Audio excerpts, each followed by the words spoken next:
Hello friends, welcome to Nitish family. இன்றைக்கி பார்க்க போகிற வீடியோ அப்படின்றது நியூ இயர்க்குரிய வெயிட் லாஸ் சேலஞ்ச், அதுக்குரிய டயட் சார்ட்டும் யாரெல்லாம் ஃபாலோ பண்ணலாம், மதர் ஃபீடிங் பண்ணுறவங்க ஃபாலோ பண்ணலாமா அப்படின்னு கேட்டிருந்தாங்க. வாங்க அதுக்குரிய சந்தேகங்கள், டயட் சார்ட் என்ன, நான் எப்படி ஃபாலோ பண்ண போகிறேன் அப்படின்றது பார்க்கலாம். அதுக்கு முன்னாடி என்னோட சேனலை ஃபஸ்ட் டைம் பார்க்குறவங்க சப்ஸ்கிரைப் பண்ணிக்கோங்க, இந்த பெல் பட்டனை கிளிக் பண்ணிக்கோங்க. மெயினாக அதிகமாக கேட்டது, நான் மதர் ஃபீடிங் பண்ணிட்டு இருக்கேங்க, குழந்தை பிறந்து எனக்கு 5 மாதம் ஆகுது, 6 மாதம் ஆகுது, 8 மாதம் ஆகுது, நான் டயட் ஃபாலோ பண்ணலாமா அப்படின்னு கேட்குறாங்க. குழந்தை பிறந்ததுலேருந்தே நீங்கள் டயட் ஃபாலோ பண்ணலாங்க. ஆனால் எந்த விதமான டயட் அப்படின்றது இருக்குது. மதர் ஃபீடிங் பண்ணுறவங்க நீங்கள் 3 வேளை மட்டும் கரெக்டாக ஃபுட்டு எடுத்தீங்க அப்படின்னா உங்களால் பசி தாங்காது. அதனால நீங்கள் ஸ்ப்ளிட் பண்ணிக்கோங்க. சாப்பாடை 6ஆக பிரிச்சுக்கோங்க. அந்த 6ஆக பிரிக்கிறது என்ன பண்ணுங்கள், 3 மணி நேரம் கேப் விடுங்க. காலையில் நீங்கள் எந்திரிச்சு ஒரு 6 மணிக்கு எழுந்திரிச்சிங்கன்னா 7 மணிக்கு ஒரு ஃபுட் எடுங்க. அடுத்து ஒரு 2 மணி நேரம் கேப் விட்டு 8, 9 மணிக்கு நீங்கள் எடுக்கலாம். 9 மணிக்கு எடுத்திங்கன்னா திருப்பி 1 மணிக்கு எடுத்திங்கன்னா திருப்பி 4 மணிக்கு. மதர் ஃபீடிங் பண்ணுறவங்களுக்கு 3 கண்டிஷன் அப்படின்னா, ரொம்ப நேரம் உட்காந்துக்கிட்டே இருக்காதீங்க, நான் இப்போ தான் குழந்தை பார்த்துருக்கேன் அப்படின்னு உட்காந்துட்டே இருக்கணும்னு எந்த டாக்டரும் சொல்ல மாட்டாங்க. என்னையெல்லாம் சிசேரியன் பண்ண அன்னைக்கே எந்திரிக்க சொன்னாங்க. காலையில் 11 மணிக்கு நான் பெட்டுக்கு வந்தேன், சிசேரியன் முடிச்சுட்டு 4 மணிக்கு எந்திரிச்சு நடன்னு சொன்னாங்க. கிட்டத்தட்ட நான் அன்னைக்கு 2 மணிக்கு ராத்திரிக்கு 1 hour நடந்தேன். எனக்கு அப்போ தொப்பையே இல்லை. மெயின் காரணம் என்னென்னா, குழந்தை பார்த்தவங்க மொதல் 6 மாதத்துக்கு வாக்கிங்லேயே உங்கள் உடம்பை குறைக்கலாம். சும்மா உட்காந்தே இருக்காதீங்க, முடிஞ்ச அளவு எந்திரிச்சு நடந்துக்கிட்டே இருங்க வீட்டுக்குள்ளேயும். அது உங்களுக்கு நல்ல வெயிட் லாஸை கொடுக்கும். அடுத்து 2வது கண்டிஷன் அப்படின்ற போது, ஒயிட் சுகரோ, மைதா ஐட்டம், ஆயில் ஐட்டம் அதெல்லாம் எல்லாத்தையும் கம்ப்ளீட்டாக அவாய்ட் பண்ணிவிட்டு நல்லா ஹெல்த்தியாக ஃபுட் எடுத்துக்கோங்க. ரைஸு ரொம்ப பசிக்குது அப்படின்னு சொல்லி நம்ம என்ன பண்ணுவோம், இட்லி, சாம்பார், வடை, தோசை அப்படின்னு நம்ம ரைஸ் தான் அதிகமாக எடுத்துக்குவோம் காய்களை தவிர. ஆனால் மதர் ஃபீடிங் பண்ணுறவங்க நீங்கள் சத்தான ஆகாரமாக அதிகமாக எடுத்துக்கோங்க.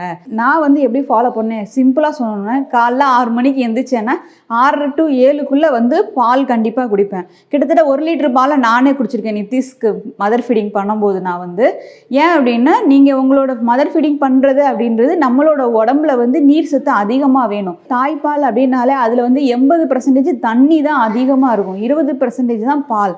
அப்போ நம்மளுக்கு நீர் சத்து உடம்புல ரொம்ப வேணும். அப்போ நீங்கள் நீர்க்காய்கள் அதிகமாக எடுத்துக்கணும். அந்த சமயத்தில் பால் அதிகமாக எடுத்துக்கலாம். மெயினாக பசும்பால் எடுத்துக்கோங்க. பாலுன்னா பாலாக தான் எடுக்கணுமே தவிர அதை டீ காஃபியாக குடிக்காதீங்க. அப்போ உங்களுக்கு பாலும் அதிகமாக சுரக்கும். சுரக்காய் அதிகமாக எடுத்துக்கிட்டால் நல்லா பால் சுரக்கும். சுரக்காய் நான் எப்படி எடுத்துக்குவேன்னா, ஒரு சுரக்காய் ஃபுல்லாக எடுத்தால் பாசிப்பருப்பு, வெங்காயம், தக்காளி போட்டு கூட்டு மாதிரி எடுத்து 8 மணிக்கு டெய்லி காலைல சாப்பிடுவான். அதே மாதிரி வெள்ளைப்பூடு 20 to 30 வெள்ளைப்பூடு மத்தியானத்துக்கு கண்டிப்பாக இருக்கும். டெய்லி ஒரு கீரை, ஒரு காய், இது சாப்பிட்டாலே ஃபில்லிங் ஆயிரும். சாதத்தை எந்த அளவுக்கு நீங்கள் குறைக்க முடியுமோ, ப்ரெக்னென்சியில் இருக்கவங்களும் சரி, நீங்கள் குழந்தை பற்றதுக்கு அப்புறமும் சாதத்தை அவாய்ட் பண்ணி. சுண்டல் டெய்லி ஒரு பருப்பு வகைகளை வேக வச்சு சாயந்தரமாக ஸ்நாக்ஸாக சாப்பிட்றது, சும்மா இருக்கும்போது ஒரு ஆப்பிளோ ஒரு கொய்யாப்பழமோ பழங்களை வெட்டி சாப்பிட்றது, அந்த மாதிரி பழக்கத்துக்கு வாங்க. ராத்திரிக்கு சப்பாத்தி அந்த மாதிரி எடுத்துக்கலாம், இல்லை கம்பு அடை எடுத்துக்கலாம். கம்பு ராகியில் அடை தோசை மாதிரி போட்டு எடுத்துக்கலாம். பருப்பு வகையில் அடை தோசை போட்டு எடுத்துக்கலாம். கொஞ்சம் நீங்கள் எடுக்கிறது ஹெல்த்தியாக எடுங்க. ப்ரோட்டீன், ஃபேட்டு எல்லாமே சேர்த்து எடுத்தால் தான் உங்களுக்கு வெயிட் ஏறாது, கரெக்டான வெயிட்டாகவும் இருக்கும். மெயினாக தொப்பை வைக்காது. நீர்க்காய்கள் டெய்லி ஒரு காய் கண்டிப்பாக எடுத்துக்கோங்க. சுரக்காய், சவ், வெண்பூசணி, சக்கரை பூசணி, அது மாதிரி பீக்கங்காய், அந்த மாதிரி காய்கள் எடுத்துட்டிங்கன்னா மெயினாக தொப்பை வைக்காது, உங்களுக்கு பாலும் நல்லா சுரக்கும். ஸோ மதர் ஃபீடிங் பண்ணுறவங்க இந்த அளவுக்கு நீங்கள் ஃபாலோ பண்ணாலே போதுமானது. அது ரொம்ப டீட்டெயிலாக உள்ளே போய் ரொம்ப கஷ்டப்படணும் அப்படின்ற அவசியமே கிடையாது. ஏன்னா நீங்கள் மதர் ஃபீடிங் பண்ணும்போதே உங்களுக்கு ஆட்டோமேட்டிக்காக உடம்பு குறையும். எப்போ நீங்கள் ஸ்டாப் பண்ணுறீங்களோ ஃபீட் பண்ணுறத, ஆட்டோமேட்டிக்காக அப்போ ஒரு உடம்பு ஏறும்.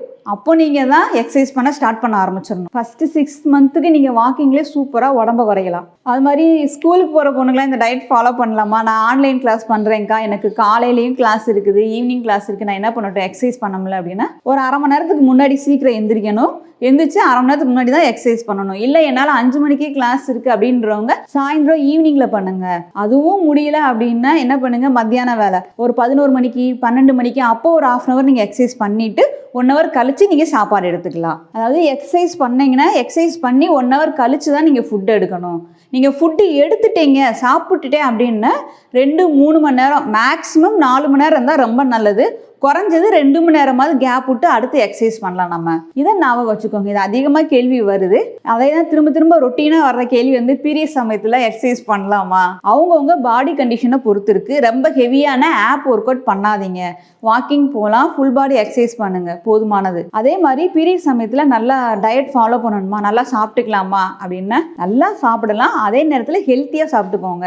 ரைஸ் நிறையா எடுக்காமல் நீங்கள் அந்த சமயத்தில் ஒரு வாழைப்பழம் சாப்பிட்டீங்கன்னா 2 வாழைப்பழமாக சாப்பிடுங்க. அதுதான் டயட். ஒரு பீஸ் அன்னாச்சி பழம் சாப்பிட்ற இடத்துல 2 பீஸ் அன்னாச்சி பழம் சாப்பிடுங்க. கொஞ்சம் ஹெல்த்தியான ஃபுட்டை அதிகமாக எடுத்துட்டிங்கன்னா உங்கள் பீரியட்ஸும் வந்து எந்த ஒரு பெயின் இல்லாமல் நல்லா ஃப்ளோவிங் நல்லா வரும். அதே நேரத்தில் உங்களுக்கு வந்து நம்ம பீரியட்ஸாக இருக்கோம் அப்படின்ற ஒரு பாடி பெயின் வரும் பார்த்தீங்களா, அதெல்லாம் இருக்காது. நீங்கள் ரைஸ் அதிகமாக எடுக்காமல் இந்த மாதிரி ஹெல்த்தியான ஃபுட் எடுக்கும்போது பெயின் இல்லாமல் உங்களுக்கு நல்லா இருக்கும். சரி வாங்க, நம்ம நியூ இயர் டயட் சார்ட் அப்படின்றது நான் 3:4ன்னு சொல்லியிருக்கேன். நம்ம 3 மீல் தான் எடுக்க போகிறோம். ஒவ்வொரு மீலுக்கும் 4 மணி நேரம் உடலாக கேப் பண்ணணும். நம்ம அந்த கேப்பில் வந்து ஒன்று தண்ணி எடுக்கணும், இல்லை க்ரீன் டீ, இல்லைன்னா பிளாக் காஃபி, அப்படி இல்லைன்னா சுக்குமல்லி காஃபி. No sugar. எந்த டீ காஃபி எடுத்தாலும் நீங்கள் சுகர் எடுக்கக்கூடாது, பால் எடுக்கக்கூடாது. அதில் வந்து அதான் மெயின் கண்டிஷன்.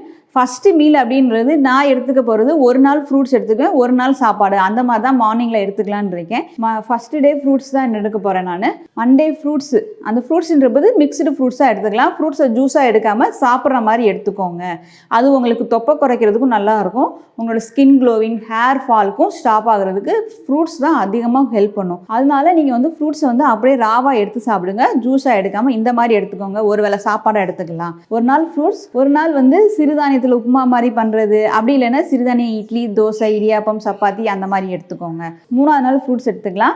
4ஆவது நாள் வந்து பச்சைப்பயிறு முளைக்கட்டின சாலட் மாதிரி எடுத்துக்கலாம். 5ஆவது நாள் அப்படின்றது ஃப்ரூட்ஸ் எடுத்துக்குவேன். 6ஆவது நாள் வந்து முட்டை வேக வச்சு எடுத்துக்கலாம். இல்லை எனக்கு முட்டை பிடிக்காது அப்படின்றவங்க, ஃபீல் பண்ணுறவங்க, அந்த சமயத்தில் வந்து நீங்கள் வந்து ப்ரோட்டீன் ரிச்சாக இருக்க பச்சைப்பயிறு தான் ப்ரோட்டீன் கொஞ்சம் அதிகமாக இருக்குது, பன்னீர் எடுத்துக்கலாம். பிசிஓடி, தைராய்டு இந்த மாதிரி ப்ராப்ளம் இருக்கவங்க முட்டை, பன்னீர், இந்த பால் ஐட்டம் இதெல்லாம் எதுவுமே எடுக்காதீங்க. உங்களுக்கு நம்ம வந்து வெயிட் லாஸ் பண்ணணும், அந்த ப்ராப்ளத்துலேருந்து வெளியே வரணும்னா முழுக்க முழுக்க காய்களும் பல வகைகள், அதுக்கப்புறம் பருப்பு வகைகள், இந்த 3 தான் மெயின். அரிசின்ற போது சிறுதானிய அரிசிகளை எடுத்துக்கலாம். இந்த 4 தான் நம்மளுக்கு வந்து மெயின். இதை மனசில் டார்கெட் பண்ணிக்கோங்க. இதை பேஸ் பண்ணி நீங்கள் உங்களோட டயட் சார்ட்டை அதுக்கு தகுந்த மாதிரி மாற்றினீங்கன்னா உங்களுக்கு ஃபாலோ பண்ணுறதுக்கும் ஈஸியாக இருக்கும். நம்மளோட ப்ராப்ளமும் சரியாகும், வெயிட் லாஸும் ஃபாஸ்ட்டாக இருக்கும். ஒரு நாள், வாரத்தில் ஒரு நாள் கண்டிப்பாக கூழ் எடுத்துக்கோங்க. கூழுன்றது ராகி எடுத்துக்கலாம், கம்பு எடுத்துக்கலாம், அதுக்கப்புறம் நான் உளுந்தில் கூழ் எடுத்துக்குவேன். இந்த 3 கூழில் ஏதாவது ஒன்று வந்து வாரத்தில் ஒரு நாள் எடுத்துக்குவேன். இல்லைன்னா வாரத்தில் 2 நாள் கூழ் எடுத்துக்கோங்க. முடிஞ்சால் காலையில் எக்ஸசைஸ் பண்ணுங்கள். இல்லை என்னால் முடியல அப்படின்றத இந்த இன்பிட்வீன் கேப் இருக்கும் பார்த்தீங்களா, 9 மணிக்கு அப்புறம் நீங்கள் ஒரு 10:30க்கு 11 மணிக்கு ஒரு அரை மணி நேரம் எக்ஸசைஸ் பண்ணலாம். 10:30லேருந்து 11 மணி வரைக்கும் எக்ஸசைஸ் பண்ணுறேன், இல்லை 11லேருந்து 11:30 வரைக்கும் எக்ஸசைஸ் பண்ணுறேன் அப்படின்றவங்க 12 மணிக்கு ஒரு அரை மணி நேரமோ 3/4 மணி நேரம் கழித்து நீங்கள் ஃபுட் எடுத்துக்கோங்க டேரெக்டாக. ஸோ ஃபுட் அப்படின்ற போது மத்தியான சாப்பாடு நான் ஏற்கனவே சொல்லியிருக்கேன். ஒரு நாள் ரைஸ் எடுத்திங்கன்னா ஒரு நாள் ரைஸ் எடுக்காமல் எடுங்க. மேக்ஸிமம் கீரைகள் அதிகமாக சேர்த்துக்கோங்க, காய்கள் அதிகமாக சேர்த்துக்கோங்க. ஒரு நாள் வெண்டைக்காய், ஒரு நாள் கோவக்காய், ஒரு நாள் அவரைக்காய், அந்த மாதிரி காய்கள் எடுங்க. ஒரு நாள் சுரக்காய், நீர் காய்கள் அதிகமாக எடுங்க. நம்ம நாட்டு காய்கள் அதிகமாக எடுங்க. ஒரு நாள் முட்டைக்கோசு, ஒரு நாள் பீன்ஸ், ஒரு நாள் கேரட், ஒரு நாள் காலிஃப்ளவர், அந்த மாதிரி எடுக்காதீங்க.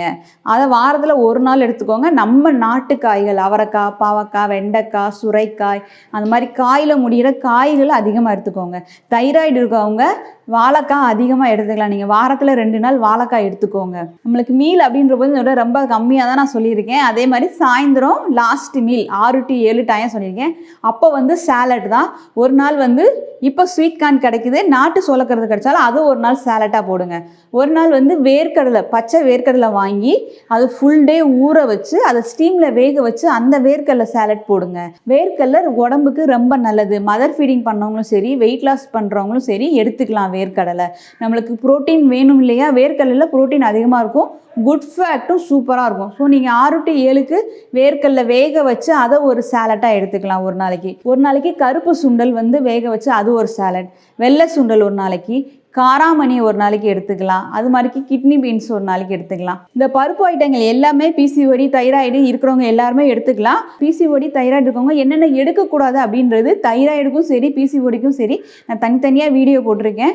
அது நீங்கள் பார்த்தீங்கன்னா எடுக்கக்கூடாது மட்டும் நீங்கள் மைண்டில் வச்சுக்கோங்க. மீதி எடுக்க வேண்டியது அப்படின்றது இந்த சார்ட்லேயே இருக்கும். நீங்கள் சோயா பீன்ஸ் அந்த மாதிரி பருப்பு ஐட்டங்கள் தான் எடுக்கக்கூடாது. ஏன்னா அதில் வந்து குளுட்டோன் தன்மை அதிகமாக இருக்கும். இல்லை எனக்கு சாலட் வேணாம் அப்படின்னு நினைக்கிறவங்க, எனக்கு சாலட் சாப்பிட்டுமே பசிக்குதுன்னு நினைக்கிறோம் செய்கிறவங்க அது கூட நீங்கள் என்ன பண்ணலாம், ஒரு நாள் சப்பாத்தி எடுத்துக்கோங்க, ஒரு நாள் ராகி சப்பாத்தி, ஒரு நாள் கம்பு சப்பாத்தி, ஒரு நாள் சிறுதானிய சப்பாத்தி, அந்த மாதிரி ஒரு நாள் சப்பாத்தியை கூட டிஃப்ரெண்ட்டாக எடுத்துக்கோங்க. ஒரே கோதுமை மாவு சப்பாத்தியும் எடுக்காதீங்க. கோதுமையும் அரிசியும் சரி ரெண்டுமே கார்ப்ஸ் மட்டும்தான் இருக்குது. இப்போ வர்ற கோதுமையில் மேலே இருக்க ஃபைபர் கூட கிடையாது. அதனால இந்த மாதிரி கம்பு கேப்பை எடுத்துக்கிட்டிங்கன்னா உங்களுக்கு அயன் கண்டென்ட் இருக்கும், ஜிங்க் இருக்கும், எல்லா விதமான நியூட்ரியன்ஸும் கிடைக்கும். அதுக்கு தான் சொல்கிறேன். ஏன்னா நம்ம எக்ஸசைஸ் பண்ணும்போது நம்ம வந்து வீக்காக ஏறக்கூடாது, ஃபேஸ் டல்லாக வரக்கூடாது.